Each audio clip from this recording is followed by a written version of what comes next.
around my story. Hey, my name is Rachel. In high school, the homecoming dance was coming up. I happened to confide that I had a crush on a popular guy to another girl in my class. Unbeknownst to me, they were very, very good friends, and this girl offered to put in a good word for me. The next day, she told me my crush would totally say yes if I asked him. So, in between periods, I found my crush in the hallway, asked him to the homecoming dance, and he said yes.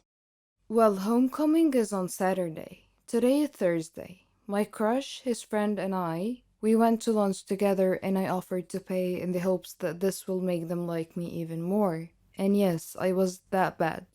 They tell me they want 2 bags of chips, burgers, fries, and 2 small cartons of chocolate milk. No problem. I go to the cafeteria and get those items like a boss.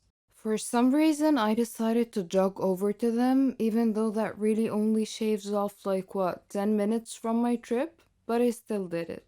I had 2 bags of chips in my mouth, one in my hand with a burger and fries, the other hand with 2 cartons of chocolate milk. They are sitting in the common area. The common area is carpeted, parallel to the cafeteria, which had a tile floor. These rooms are separated by a relatively small metal line on the floor, and as I meet that line, my left foot catches on the metal. No problem, I have another foot.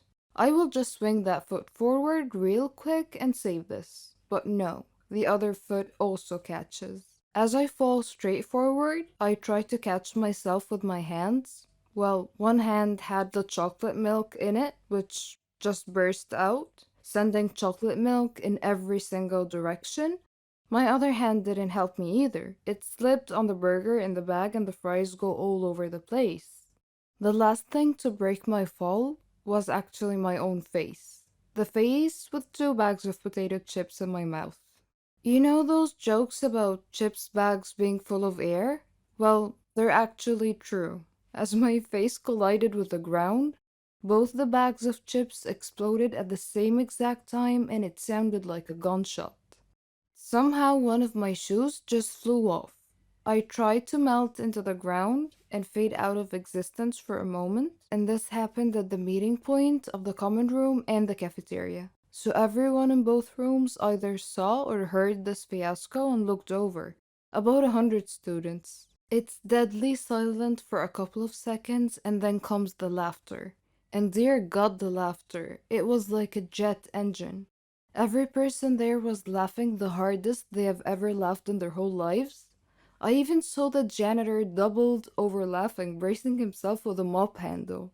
A teacher was trying to walk over to help me, but she stopped every couple of feet to use her whole body to laugh at me.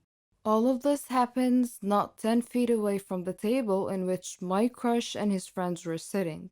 Everyone is having a great laugh, but my crush has the greatest laugh of all. He has fallen to the ground, with one hand bracing himself on his knees. The other hand is clutched at his ribs as he laughs so hard that no sound comes out. He was wheezing like a dolphin. There is no recovery from this. I walked to the bathroom to clean myself up. The teacher could only manage to hand me my shoe along the way and continue laughing. In the bathroom, the laughter did not die at all for what seemed like a lifetime. When the bell rang, I was still in the bathroom and people were still laughing. While I spent the whole day wallowing in easily the most embarrassing moment of my life, I thought, well, maybe I'm just a funny girl and he will like it. The next morning, I see my crush before class and he walks up to me and he says, "So homecoming is tomorrow." Eager not to speak about the shit show that happened yesterday, I just excitedly said, "Yes, yes, it is." And then he delivers a crisp and says, so this girl that I actually like asked me to go to the dance with her, so I think I'm gonna go. To which I replied, yeah, that makes sense. I totally did not go in the bathroom and cry after that. Anyways, my crush said he will go to homecoming with me. The day before, I tripped with his lunch and face planted into a pool of random ingredients in front of the entire class. My crush did not go to the homecoming dance with me. Hey everyone, my name is Gwen. My story is different from anything you've ever heard before in your life. We all have grandparents, and we all love them very much. When they die, they leave an empty space in our hearts. It's never easy. My grandpa died a year ago. Before he died, he left me an old weird looking chest, which I never thought to open before, until today.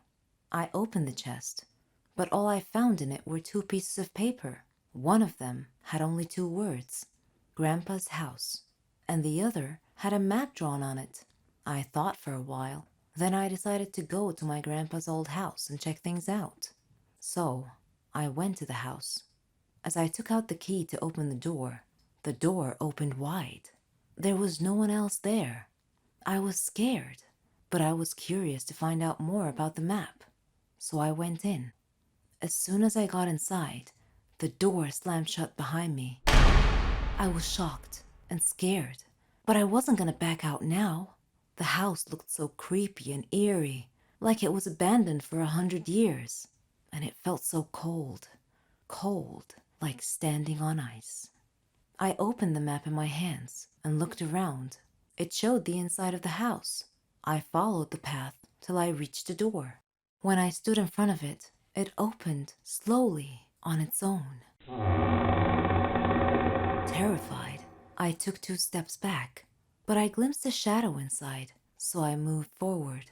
I stepped in, but with nothing under my feet, I fell, rolling over down the stairs. It wasn't a room, it was the basement. I tried to get up, but there was something on my legs. Of course, it was too dark to see what it was. Every time I take it off, it falls back again. I looked for my phone, but it wasn't in my pocket. Oddly enough, when I looked again, it was there. I took it out, and I turned on the flashlight, and there was my surprise. On my legs was the bony arm of a skeleton. I kicked it away and stood up quick. I lit around the room with my phone, but it was full of skeletons all over.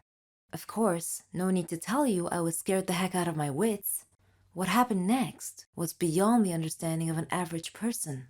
The eyes of one of the skeletons turned bright red, and they were staring right at me. My feet started moving backwards automatically, and I found two bony hands clasping my neck. I freaked out, but then, suddenly, all the skeletons moved and stood in 2 lines, clearing a path for me. The map in my hand was glowing and indicating a place in the room. I moved towards it, slowly, as my knees buckled together. There was a huge chest